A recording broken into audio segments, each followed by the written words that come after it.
Hello and welcome to another episode of the LCS report. We finally have games to talk about. Before we do, though, as always, hit that subscribe button. That's the best way to support us. And join our Discord. Our Discord is linked in the description of the video. We have a morning tea section where every morning we share some tea, some thoughts with you guys, for you guys to discuss. Yesterday, I quite liked the morning tea question, which was just who's the most standout player. A lot of people picked Cryogen, Sajed. Some people tried to rage bait me and saying Zinni. Some people said Core JJ because they weren't happy with, like, in the negative sense, he stood out. But it's always fun to have these discussions. We have them pretty much every single day at this point. We also have a morning tea submission where you can submit your take, and then the mods, if they like it, depending on how topical or not, they'll do it for the weekends. Because me and Marn only do Monday through Thursday, and then the mods kind of take the other 3 days. So if that sounds interesting to you, make sure to join the Discord. But yeah, let's just talk about some games. We'll just hit it from the top. Cloud9 versus Team Liquid. You are probably a very happy camper, so I'll let you go first.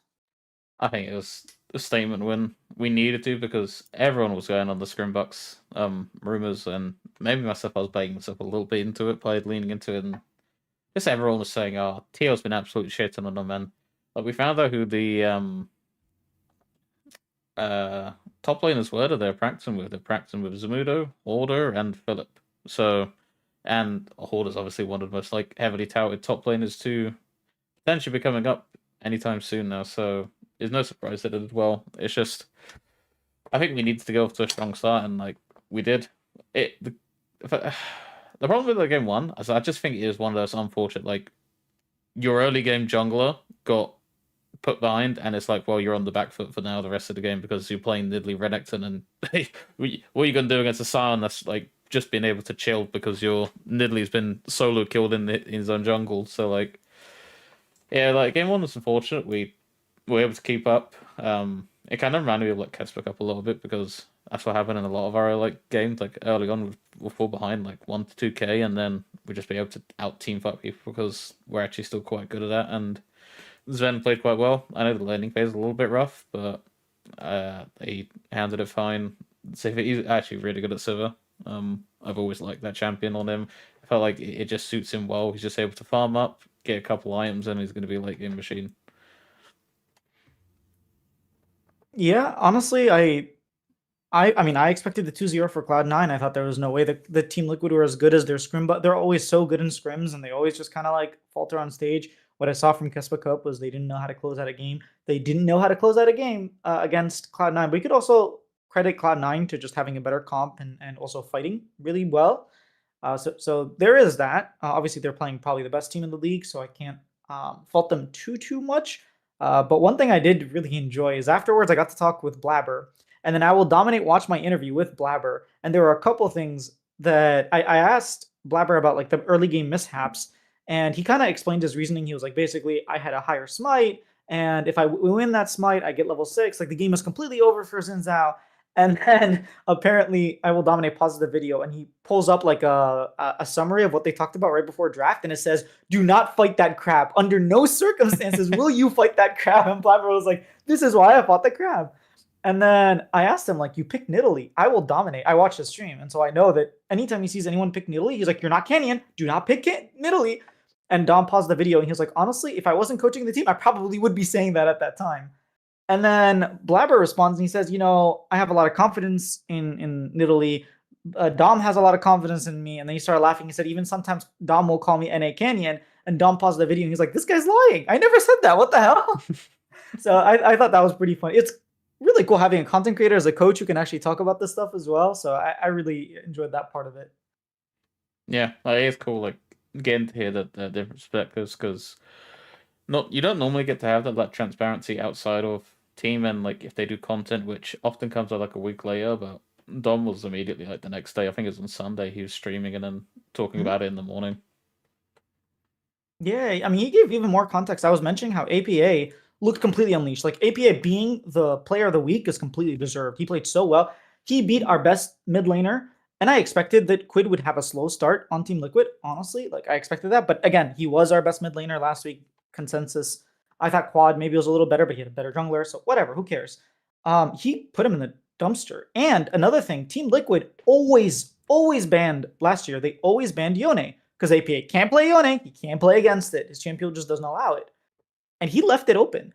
Yeah. And I mentioned that to Blabber about like APA having this confidence to like play against Yone and kind of crush it. And Dom paused the video again and he was like, "Yeah, I wanted to ban the Yone. Honestly, I wasn't about to give Quid his Yone, but the team wanted. We're like, oh, it's fine." So it's pretty cool that APA is stepping up. And even if you listen to the team comps, he's like, "I'm going in no matter what. Follow me. I'm going in no matter what. I am not turning back."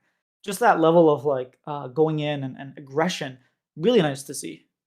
Yeah, and his intangibles already like showing off, right? It's like while I was going to be extremely happy to keep Loki, I think this like just seeing the glimpses of like why I thought he was going to be a good player for this team. He is a shot caller, and I think that's what you need. You needed someone that was going to be the glue and someone that was going to enable Blabber because he's not going to be the carry, even though I think in that first game he did 1v9 us to the victory.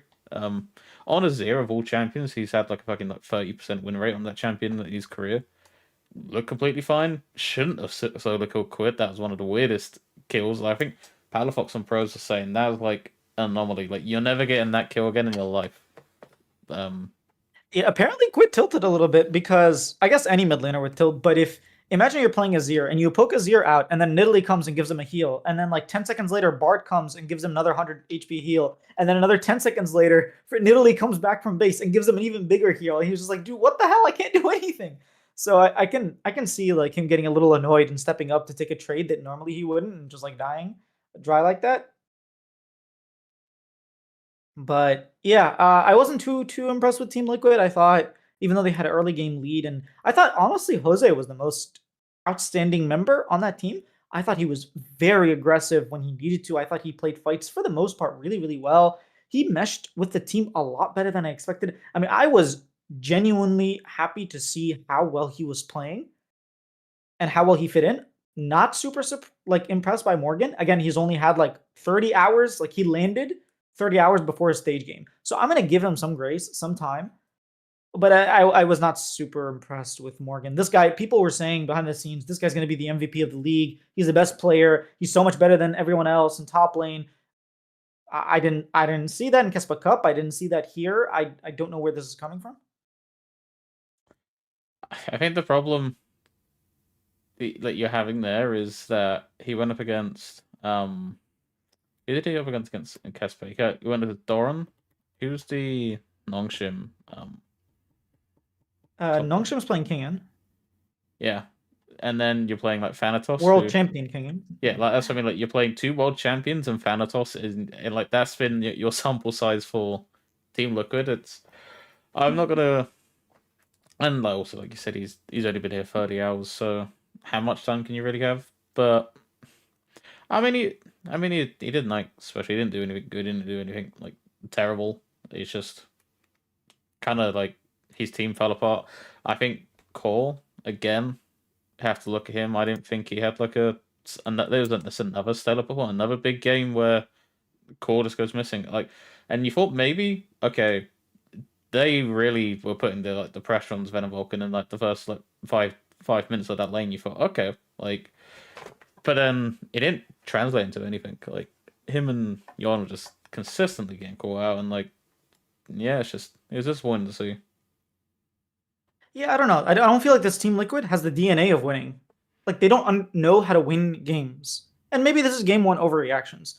But I mean, that is what we're talking about. The sample size is the two games they played against probably the best team in the LCS. So maybe it's a little unfair, but it does feel like the same as last year, where they could get they had like a 12,000 lead against FlyQuest with like double inhib down and still lost that game. It just feels like it doesn't matter what they get, they're not gonna win. And I don't know that they fixed that issue. I think the thing is as well is I think in comparison to the two teams, like let's realistically, C9 are always winning that series. Like they retain their roster, they retain the core idea of how they want to play, and they just are bringing in someone that's going to enable that playstyle even more and add layers to that game. So they're not completely changing the wheel, whereas Team Liquid are bringing in a completely new like way of playing. Like that's fair. That's fair. Yeah. So like even if they may be better than C9 later on, I think that C9 were always going to like slam them in this best of three. Yeah, I mean, I want I definitely want the level of NA teams to be better, especially Team Liquid, because which is a very weird thing. But I want us to play Team Liquid and crush them, and I don't want Team Liquid to be bad when we do that. I want to beat because when we beat them in spring or in Split 2, everyone was like, "Oh, Team Liquid was collapsing," and it was like, yes, they were, but we also beat anytime we beat a team that is better than us, we don't get credit because they collapse instead of us beating them. So I want Team Liquid to play their A game on Saturday or Sunday. We're playing Sunday. I want them to bring their A game on Sunday so that we can absolutely show that we are the better team. But let's move on to the next series, and I'll go first for this one. But we saw Sentinels versus Disguised, and I have to publicly apologize. I put Lions as the worst player in the LCS. I thought this guy was going to be so bad, and he wasn't.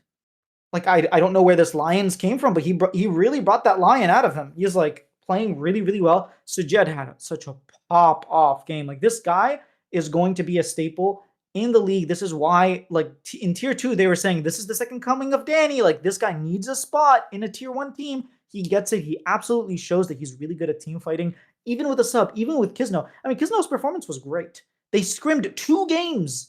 DSG played 2 games. You talk about Morgan only being there for 30 hours. This guy had what's 2 scrims? 2 scrims is an hour, 2 hours if you want to be generous, with the reviews and stuff. This guy played for 2 hours and then completely just smurfs it. Maybe not smurf is a strong word, but has a great showing for a rookie who wasn't even intended to start. Given all the circumstances and situation, he played absolutely fine. I mean, Castle had a great Mbessa game. I think they lose 2-0 if Castle doesn't go wild on that Mbessa. It was just really cool to see this DSG roster play with so much structure that I did not expect that they would have. I thought they would be lost around the map. I thought Kisno and Lions would not be have any synergy whatsoever, and they would just be lost around the map. They might have some good laners in Castle and Call Me, but it wouldn't matter. And I was wrong. It absolutely mattered. I was really surprised by Sentinels, to be honest with you. I think Rael looked pretty good in especially game 1. He's really, and like you said, Sajed. He had 58 points in fantasy game 1, and I had Rahel, and I was like, dude, I am gonna win fantasy today. And then we don't talk about games 2 and 3, but game 1 he smurfed. Yeah, and even in the loss, Sajed was still trying his absolute hardest to bring the issue over to win.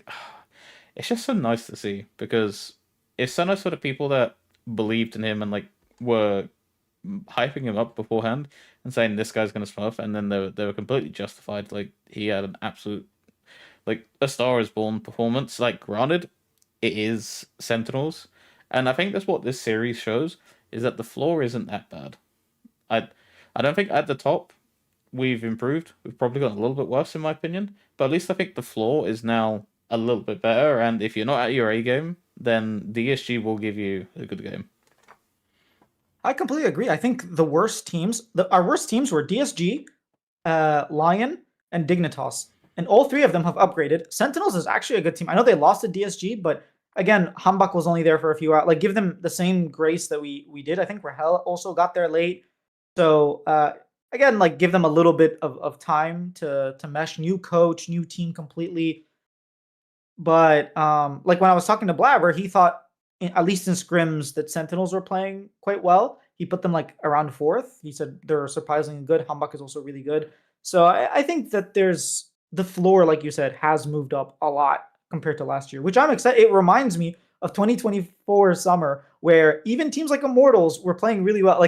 That was the best Immortals team that never won a game, but they were actually so good, if you remember. Yeah, their early games were legit, but they just never could close out a single game.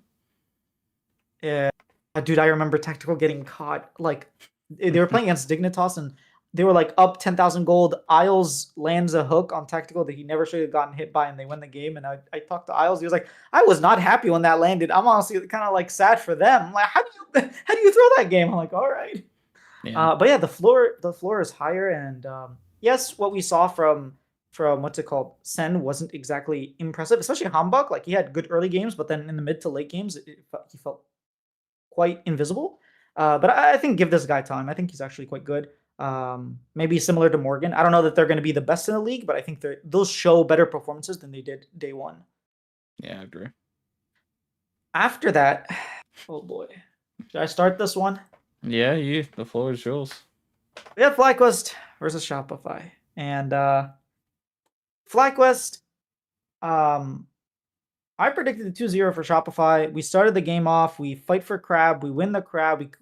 We completely destroy. Zinni actually impressed me in his laning phase, where he was fighting Quad, who I thought was the best laner last year in terms of mid laners. He was the best in lane. He was actually fighting him for every CS, pushing him back, like winning that matchup in a way that I didn't expect him to. So I was quite happy with that.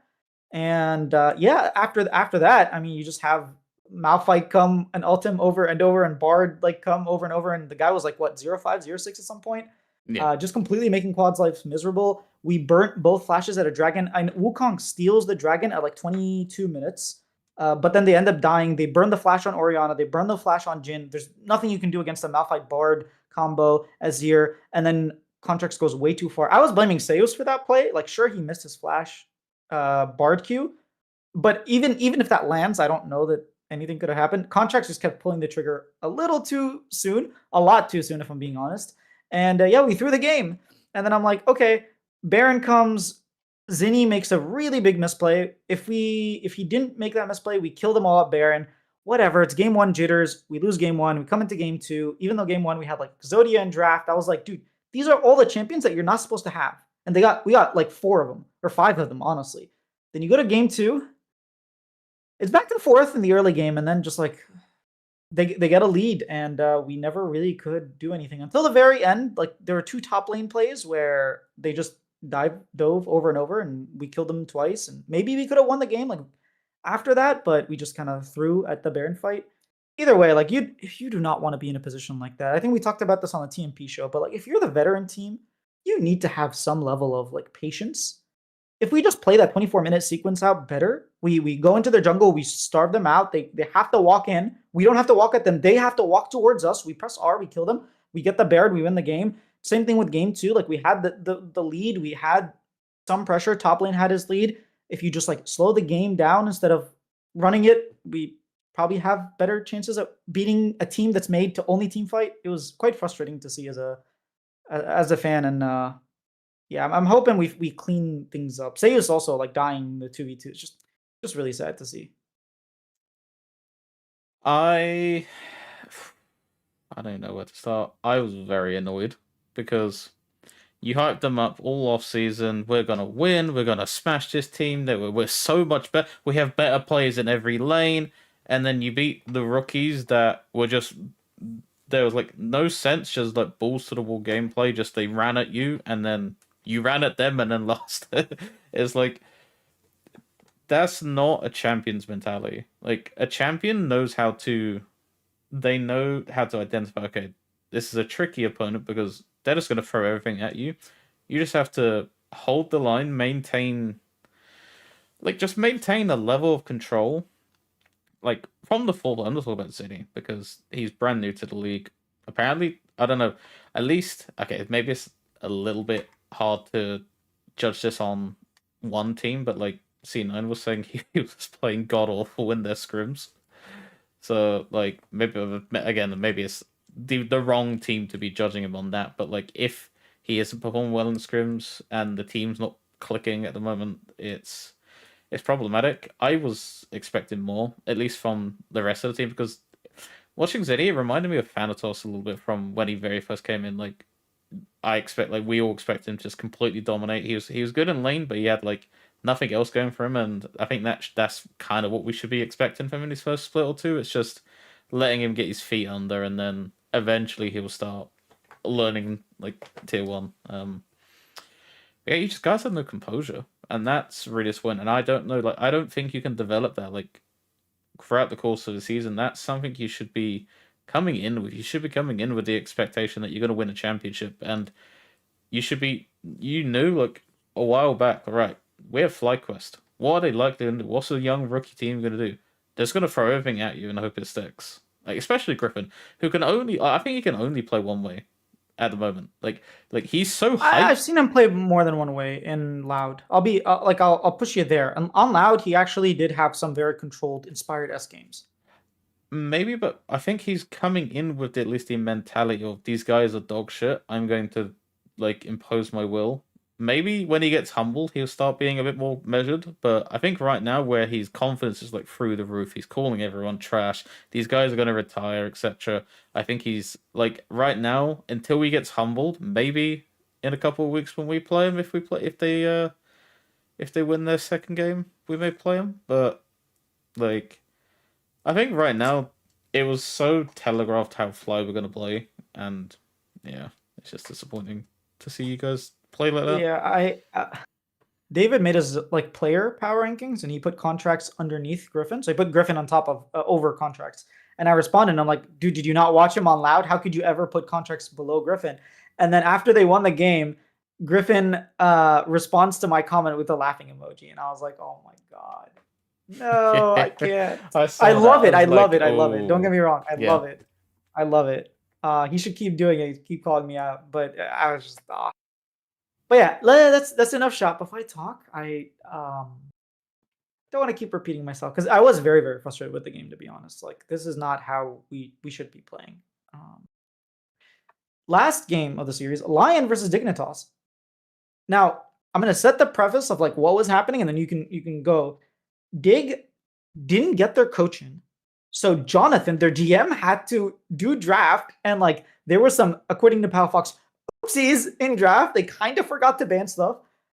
All good. That's And then understandable, they right? also have, well, yeah, it's completely understandable.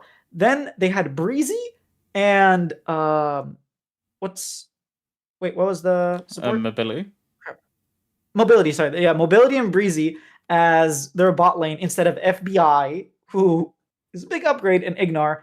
They had some struggles, but remember, their coach and two of their players were not there. So, but having said that, how did you feel the Lion versus Dig game was? I mean, I'll be honest with you. If there was a better team, the Lions losing that series because I think they played pretty poorly in that game too. Like game one, like yeah, they played alright, but I wasn't impressed by like Lion Berserker. I'm not gonna come back already and say that he's still him, but we've seen him play against good teams and we know he can get shut down. So yeah, they didn't play well in that second game. Like honestly, I think like a better team beats them in that game, and then like it's anyone's series at that point. I was impressed. Palafox did okay. When the floor is that low, at least for me, anything like average is going to be a positive in my eyes, and he played like slightly above average. I thought he played alright actually in that second game, but was enough. I thought Photon was like the bright spot for them. He looked really good. He absolute shit on Dokla. Yeah, that was like that was some illegal stuff going on in that Kennen game. And I talked to Palafox and I asked him, or I didn't. I think I just asked him generally about the team, and he said Photon was like, "Oh, pick me." What did he say? Like Renekton into Sion? He was like, Kennen is hard, but it wins like better. So just pick me Kennen. Like I have I that like level the Cannon of pick. confidence that yeah, he completely dumped, and he was like the reason they were in that game. But let's go back to game one, dude. It was like completely unplayable for Dig after 5 minutes. Bard was everywhere. Like it felt like Isles was the king of the world, like he said on pros. And then towards the late game, Lion make one big mistake, right? Akali gets caught. They get a double kill on the bot lane at Elder Dragon. If this team is a little bit more coordinated, by the way, they get that Elder, they win the game. Yep. Yes, they're coming back from like 10,000 gold, but the fact that right before Elder you lose 2-0 against a team that's down 10,000 gold, I'm sorry, but Flak was the Vold would never, right? So this is clearly not as good. And then game two, dude, Photon was doing God's work. Like he was absolutely dumpstering. And yes, toward the end, obviously Dignitas lost. But again, that's kind of what you expect of. You expect a 2-0. You just don't expect Dignitas to play that well and challenge Lion that much. And this is giving me a lot more hope in this Dig roster. Like imagine FBI Ignar are there. They don't get beat as bad in the 2v2. They probably skirmish a little bit better. They have a little bit more coordination. Their engages are a lot better. Because let's be honest, we saw what we saw. All of a sudden, Lion's 0-1. Yep. They might even be 0-2. Like they could have lost 0-2. So this is like could you imagine if when we're you playing talked about the Dig this floor week? going up. Could you imagine if we played Dig this week instead of Lion? We'll get to that matchup, but yeah, I much rather see obviously Cloud9 versus Lion, but yeah, it's pretty impressive from Dignitas. Like, yes, they lost 2-0, but even when we were listening to the voice comms, Palafox was doing a lot of leading. and be like, hey, you can fight him 1v1, but you have to be quick about it. Or, hey, we're going to come through this way. Hey, make sure to do this. I thought that was pretty cool because that's not normally his role. And like, he had to fill it in. And I thought he did a pretty like admirable job for the situation that they were in. Yeah, for the circumstances, they did the absolute best that they could. There's no shame in losing, and like they made the most out of an unfortunate situation. Exactly. Also, XQ stealing that Baron. Woo. Hmm. Yeah, XQ's got some potential. Yeah, so then we get the draw show, and we get C9 versus Lion. Before that, actually, let's talk about viewership. So if we can just like make a little detour and talk about viewership. Viewership numbers are out. Our peak viewership is like down, I don't know, 10, 15,000 from last year in lock-in or split 1. And compared to split 3, viewership is up a little bit, about 3,000. So I think it was like 80,000 and now it's 84K, so maybe 4,000. I actually want to get your thoughts on like viewership in league. I was watching. I listened to a bunch of people talk about it, but most recently, Nymera and Thorin were talking about the viewership and what they thought about it. And so I want to kind of hear what you have to say, and then maybe kind of formulate my own thoughts. I think at the moment, what you're going to be looking at is the fallout of a horrendous LTA, horrendous like LTA experiment. Because like we lost a lot of fans, and a lot of people are gonna not come back, and I think that's like combined with the fact that we didn't really market it. Well, I see still so many people saying, "I didn't know LCS was on until you mentioned it." I'm like, oh, for one, I don't know how I could never like. Maybe I'm just too invested in LCS. I don't know how you could not know if you're interested in LCS. Like you see it on Twitter, you see it everywhere. It's like it is plastered. I just wish they were doing like more content leading up. Like I just wanted daily content to just I wanted like plastered everywhere. I wanted to when I like click on a YouTube video to have like an LCS advertisement. That was my main problem because I do think it did contribute to the viewership because it's just a lot of people still didn't know that this league was on. Here's my thing. They're already marketing for Worlds in New York City, not 10 months out. And yet, for some reason, we wait until 2 weeks before the games, less than 2 weeks before the games to start marketing for the LCS. The math ain't mathing to me. I'm not telling you to start marketing 9 months in advance. Like, come on, you're right. The marketing is quite, I don't want to use the word pathetic, because I think they do try. They just don't have the right idea, or they don't have the resources. I'm not entirely sure. Like, I'd have to talk to the marketing team. The one chance I had a little bit of conversation with them was when they were doing really well. So I was like, dude, keep doing what you're doing. And then they stopped. And I was like, no, why? But I really hope that I don't know, maybe the budget is all for roadshows. And like, sure. So my mentality going into it, and I'll talk a little bit about like the consensus of what I felt. I felt like there were two main like schools of thought. One, which is like, if the LTA had continued to year 2, we wouldn't even have hit 100,000 peak. Like, yes, our number is lower, but this is like a rebound if you think about how low it could have been. And then the other school of thought is like, yeah, esports is just not as popular as it used to be, so we're not going to be hitting those numbers that we used to be.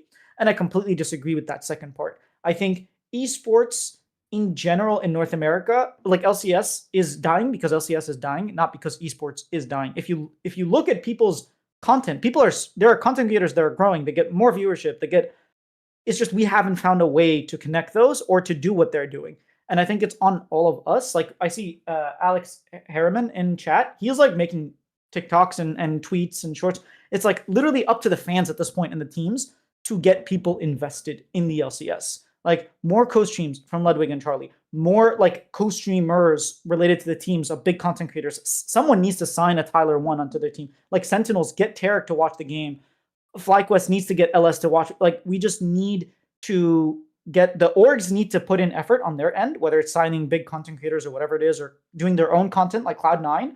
Hiring I Will Dominate definitely helps. Like you guys were the peak viewed matchup. And then on the content creator side, like between me, David, you, like pretty much everyone that's making content, Brikuchu as well, we need to just like pump out more content. We need to get people to like figure out what the LCS is. LCS is back. Here's the storylines. The TMP show is a really great example. I think that type of stuff is like more grassroots and organic, and so it takes a while for it to grow. But when it does, that is like much bigger. Like think of Cadril. Like obviously Cadril was explosive in it, but it happened over a bunch of years with LR and whatnot.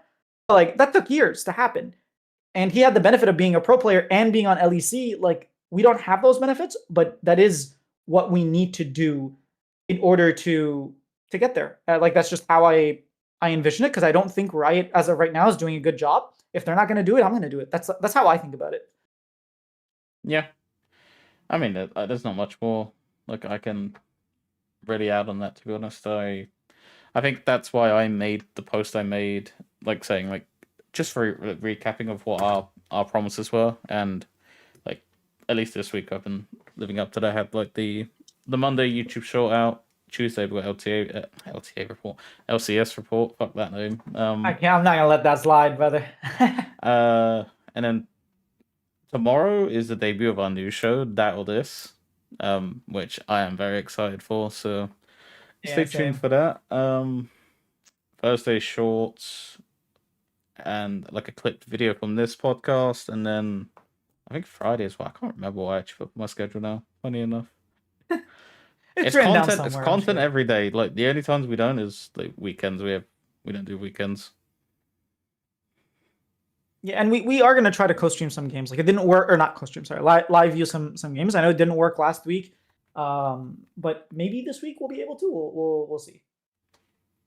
Yeah, we should be able to do one of them. Yeah, maybe the C9 game. We'll see for Saturday. Yeah. Or the Shopify game. Who knows? Anyways, let's get into the next week's matchups with C9 versus Lion. It is C9, so I'm gonna let you go first. What do you think of this matchup?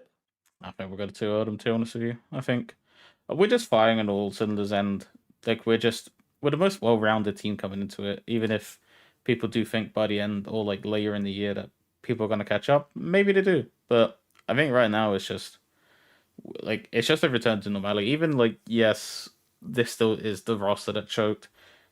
The head coach that was the biggest, like one of the biggest contributors to that choking's gone, and like whenever we didn't have Reaper, we were winning. Whenever we had him in, we were choking. So I'm gonna use results-based analysis there, and at least say, well, until that gets disproven, I'm gonna be pretty confident that we're the best team at the moment. I agree. I think you guys are a favorite. I think 2-0 makes a lot of sense. I think I didn't see enough from Lion as compared to Cloud9. So I'm gonna put Cloud9 2-0. I think you hit the nail on the head. You guys just look better, you feel better, and you have a lot of synergy already built in. This Lion team is going to take a little bit to figure out how they want to play, especially if Dokla is getting dumpstered. I mean, okay, Photon's pretty good, but we'll see. Next matchup is Sentinels versus... No. Yeah, Dig. Yeah, Sentinels versus Dig. That's the Saturday one. That's correct. Yeah. I think if Dignitas have their players, I'm going to give it to Dignitas. If Dignitas does not have their players, I think it's a 2-1 for Sentinels. So with the assumption that Dig have their players, I'm going to go 2-1 Dignitas. I think I've seen more from Dig and their willingness to fight, and a little bit more, I don't know, something about this Dignitas roster, I can't believe I'm saying it, but something about this Dignitas roster gives me faith and hope that their floor is a lot higher. And if Photon keeps having monster performances like that, I have a feeling that he can carry some of these games. I think 2-0 Sentinels. I just think 2-0. I think they're just going to bounce back. I just think it was a bit of a messy week, like all things considered, and now, like if Blabber is believing that they are like around the top 14, then like just by that statement alone, that you should be 2-0 in Dig, who may not have their roster, and like yes, while they looked competitive, they still wasn't able to pull out a win in either of those games. So yeah, I'm gonna go 2-0 Sen in this one. Okay, I respect it. At least we have differing opinions. After that, on Sunday, we get FlyQuest versus DSG. Who would have thought that one of these teams is going to be 2-0? And then Cloud9 have to play Lion, and And I Team know. Liquid, well, FlyQuest has to play DSG and Fly and Shopify. Or I guess DSG has to play Sen and Fly, if you want to put it that way. Mm. Man, this is probably the hardest one. I'm gonna let you go first for this one while I think. Uh, I think it's gonna be really messy. I'm probably just gonna I still think Fly will win, just because I liked what I saw, especially in that game too. They were very, very aggressive. They were. I don't. I don't know because I don't think Masu looked amazing, to be honest with you. Whereas on the other hand, Sajed easily could have won Player of the Week, if I'm being honest. But I mean, that I is d- an argument for DSG. uh, I think I'm gonna go Fly 2-1. Okay. I think now this is assuming that Kryra is going to be in, just because it makes it easier to make my assumptions. I think DSG DSG have a chance, like a legitimate shot. Is it? Am I comfortable enough to think that they're going to go 2-1? They'll actually win? I don't know. I don't think I've seen enough from Call Me, whereas I think Quad is actually quite good. But man, this is so tough. I think I'm going to trust my gut. My logic says FlyQuest, but then my heart, for some reason, I have this feeling that says DSG can actually clutch it out. So I'm going to go DSG 2-1. Also, shout out to Harajuku Bunny for watching the stream. Hope you're feeling better. Last matchup, Shopify versus Team Liquid Alienware. I don't know, dude. Seeing T Law looks so weird, but that is their new name sponsor. So for Team Liquid against Shopify, obviously I'm going to predict Shopify, but I think here's why I'm going to predict Shopify. And I've predicted against Shopify before, so I'm not always just going to say Shopify is going to win. I consistently predict against them last year when I thought that they weren't as good. I think Fudge is actually playing well, better than what we've seen from Morgan. Contracts, we need to rein him in a little bit, and I think he will. I don't expect him to like run it down like he did yesterday or last week. And Zinni is playing better than Quid. Like Quid, I was not impressed. He had Yone, and he just like remember when he played Yone against us? Mm-hmm. That guy was like landing 5-man ultis, and then again he was like losing lane and getting solo killed. Like he was very underwhelming. And I think Quid is going to take some time to get used to Team Liquid environment. And Team Liquid doesn't know how to win games. So even if they get leads in the bot lane, which I'm hoping our bot lane kind of cleans it up a little bit, I don't think it'll be enough for them to win the game. I just don't. Something about me just doesn't feel like Team Liquid can win games. I don't know why. I just have this feeling that from last year, well, I know why, because I watched them last year and they couldn't win games. I just don't think they fixed those problems. So 2-1 Shopify. The problem is, and they were playing, I was biased a little bit, the best team in the league, and like the most coordinated team, and the team that if you do give them a league, they're going to shove it down your throats. Well, you only ever like you looked awful, like, in some parts. Like it just there was no coordination from a team that had like if you look at one team that had 4/5 of their roster that looked like a well-oiled machine, and they slammed the proverbial the apparent favorites from scrims versus a team that kept 4/5 of their roster and they looked like they hadn't played a single game together. And it looked like one of their better players was the young Korean who's never spoken a word of English in his life, and he was one of the better performers, and that says a lot. Where I give TL the edge is I think Jose Diaz looked actually pretty good. I don't think game two was on him really. The game was kind of unplayable after that. But that bot fight, the game was like pretty hard for Vi. Like Vi's diving into what? Like what's Vi going into in that team comp? Like I think it was kind of it's kind of doomed for him. But in game one, he was phenomenal. It was flawless up until the last fight, really, where he was able to push us back and give us enough space to kite. So I just think on like that one, I'm just gonna do TL2-1. Fair. I mean, I don't think we looked particularly good. I think Team Liquid looked better than us in their debut. Their 24 minutes before throwing looked better than our 24 minutes before throwing, and their throw looked better than our throw. So I'll give you that much. Maybe I'm having a little bit too much hope, but honestly, if you put us against Lion, I would have predicted Lion, even though Lion maybe had a weaker performance. But I just something about this Team Liquid team, I can't. Like Alex, you're saying until Shopify prove they can work together as a team, I think they're beat few teams. Until Team Liquid prove that they can win games, I'm not gonna. I don't know. Until I see this team win games and Quid playing good League of Legends, I'm not gonna predict Team Liquid. So there you have it. I 2-1 Shopify for myself, and then for yourself 2-1 Team Liquid.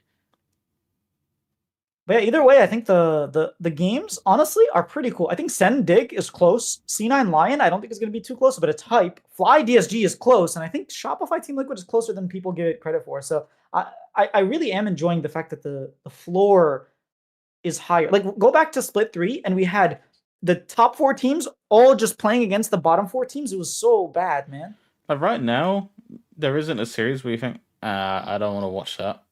It will eventually get like that. Don't get me wrong. I think that is what always happens is when teams lose hope or like just things aren't going their way. You will see teams fall off and they'll just be the punching bag. But I think right now it's like really exciting where like it's hard to predict some of these matchups. No, I completely agree. We also only have 1 week of data, so as we get more data, we'll be able to make adjustments. Also, there's still like 3 players that don't have their visas and a coach, so there's still things that are happening. Players are getting more adjusted as well. But I just want to talk about the sentiment around the community for the LCS. Last year with the LTA, there was a lot of negativity, and it felt like it was toxic. It wasn't just negative; it was toxic. This year, it's so nice to see how positive people are. And even when they're negative, it's not toxic. I've just been really loving the first week and just all of the hype around it. Everybody, the comments, the Reddit posts, everything just seems so nice. And I'm like, man, this is so nice. I'm having so much fun. I generally felt that like as it was counting down towards Celsius, like it just felt like we're back. Like that's all I can say about video. That it had that homecoming feeling. I didn't feel homecoming, but I don't know. Until when the games ended, I really just felt like a huge wave of positivity. And that was unusual. Yeah, I think I Which is just sad that felt was it before. unusual. I just felt it before the game, and maybe it's also like because my team was playing first, so like maybe it was just a combined excitement of that. Your content, by the way, like the day after on Monday, that podcast, man, that was great. The C9 podcast. It's just I'm hoping Sentinels put up their game highlights, but they didn't put the co-stream highlights, which I left a comment. I was like, dude, you guys really should use the co-stream because that's like probably what you want to use instead of just like the regular casting. Yeah. I don't know if they're going to continue with their podcast or not, so I'm hoping for that. I know Shopify has plans to do stuff. It's still early on in the week, but it's nice to see teams doing more stuff. FlyQuest memed on us, like you deserve it. Yeah, it's just fun. Yeah, I'm happy with our content. Like it really popped off. Yeah. Do we have any podcast questions? Let me check. Nope, I none. don't think so. Actually, this week. Yeah, I don't see any here. All right, so that's it for this episode. Thank you guys for watching, and we will see you tomorrow for the debut of That or This. Actually, before that, any shoutouts? I'll let you go first. I'm still having to think. If you watch This or That with Kobe and Jat, it's nothing like that. It's That or This. Completely unrelated. Has nothing to do with it. You got to watch it to find out what it is. And Zinni interview comes out tomorrow. Yeah, those are my shoutouts. I'm actually going to shout out David. I'm going to plug in because he had the opportunity to join a couple of teams and do co-streaming, which is something that we all aspired to do. And he turned it down on like morals, and to me, that just it continues to show why he is one of these sparks alongside you, like in this league for content creators. Like because I think without you and David and a couple other people, like there's generally like little to no hope for this league, and I think like just seeing him not just sell in to the X team has offered me co-stream and I'm not even going to be a fan and I'm gonna completely abandon that team after a year or like a half a split even maybe to join like TL or C9 or whatever team he's gonna. It's not gonna be C9, but one can hope if we win lock in, maybe that'll and we got the best content, maybe that'll try and turn him a little bit, but I doubt it. Okay, who do you think the two teams are? I haven't asked them, but who do you think the two teams are that offered him co-streaming?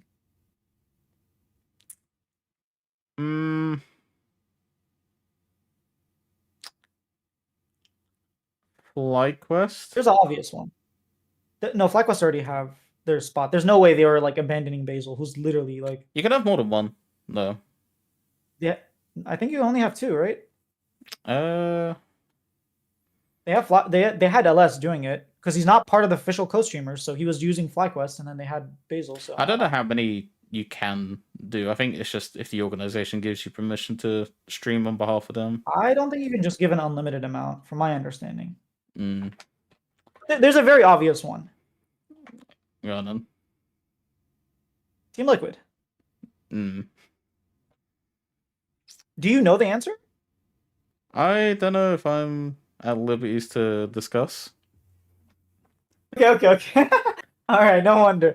All right, well, my guess is it's Sentinels and Team Liquid are the ones that offered him. I think Sen are very smart in that sense, Mm. and I think Team Liquid. Sentinels is a bit of a pull, but I'm very confident in Team Liquid probably offered him a co-streaming spot. But anyways, that's it for us for today. Tomorrow we debut That or This.